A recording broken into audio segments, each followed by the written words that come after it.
Argentina team ഒക്ടോബറിൽ കേരളത്തിലേക്ക് സ്ഥിരീകരിച്ച സ്പോൺസർമാർ. ഫുട്ബോൾ ഇതിഹാസം ലയണൽ മെസ്സിയും അർജന്റീന ടീമും ഈ വർഷം ഒക്ടോബറിൽ സംസ്ഥാനത്തെത്തും. ഒരു പ്രദർശന മത്സരത്തിലും അവർ കളിക്കുമെന്ന് അർജന്റീന ടീമിന്റെ ഔദ്യോഗിക സ്പോൺസർമാരായ HSBC അറിയിച്ചു. 14 വർഷത്തിനു ശേഷമാണ് മെസ്സി വീണ്ടും ഇന്ത്യയിലെത്തുന്നത്.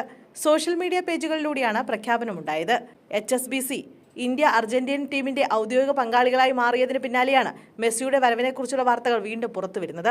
ഇന്ത്യൻ ഫുട്ബോളുമായി സഹകരിച്ചും അതിനെ പ്രോത്സാഹിപ്പിച്ചും മത്സരം കളിക്കാൻ അർജന്റീനയും മെസ്സിയും ഒക്ടോബറിൽ എത്തുമെന്നാണ് അവർ പ്രഖ്യാപിച്ചിരിക്കുന്നത്. ഇതിഹാസ താരം ലയണൽ മെസ്സി ഉൾപ്പെടെയുള്ള അർജന്റീന ദേശീയ ഫുട്ബോൾ ടീം 2025 ഒക്ടോബറിൽ ഒരു അന്താരാഷ്ട്ര പ്രദർശന മത്സരത്തിനായി ഇന്ത്യ സന്ദർശിക്കും എന്നാണ് HSBC ഇന്ത്യ പങ്കുവച്ച വാർത്താക്കുറിപ്പിൽ പറയുന്നത്. എന്നാൽ വേദി കൃത്യമായി അവർ പ്രഖ്യാപിച്ചിട്ടില്ലെങ്കിലും കേരളത്തിൽ വെച്ചായിരിക്കും മത്സരം നടക്കുക എന്ന കാര്യത്തിൽ ഏകദേശ ധാരണയിലെത്തിയിട്ടുണ്ട്. കഴിഞ്ഞ വർഷം നവംബറിൽ അർജന്റീന ദേശീയ ടീം കേരളത്തിലെത്തുമെന്നും 2 സൗഹൃദ മത്സരങ്ങൾ കളിക്കുമെന്നും കായിക മന്ത്രി V അബ്ദുറഹ്മാൻ പ്രഖ്യാപിച്ചിരുന്നു.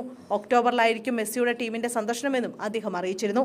അതേസമയം 2011 സെപ്റ്റംബറിൽ കൊൽക്കത്തയിൽ വെനസ്വലയ്ക്കെതിരെ നടന്ന ലോകകപ്പ് യോഗ്യതാ മത്സരത്തിൽ പങ്കെടുക്കാനായിരുന്നു മെസ്സിയുടെ ആദ്യ ഇന്ത്യ സന്ദർശനം. സാൾട്ട് ലേക്ക് സ്റ്റേഡിയത്തിൽ നടന്ന മത്സരത്തിൽ അർജന്റീന 1-0 വിജയം നേടിയിരുന്നു. ഇതിനുശേഷം ഇതുവരെ മെസ്സി ഇന്ത്യയിലേക്ക് വന്നിരുന്നില്ല. മെസ്സിയുടെ സന്ദർശനത്തിനായി കാത്തിരിക്കുകയാണ് രാജ്യത്തെ ഫുട്ബോൾ ആരാധകർ.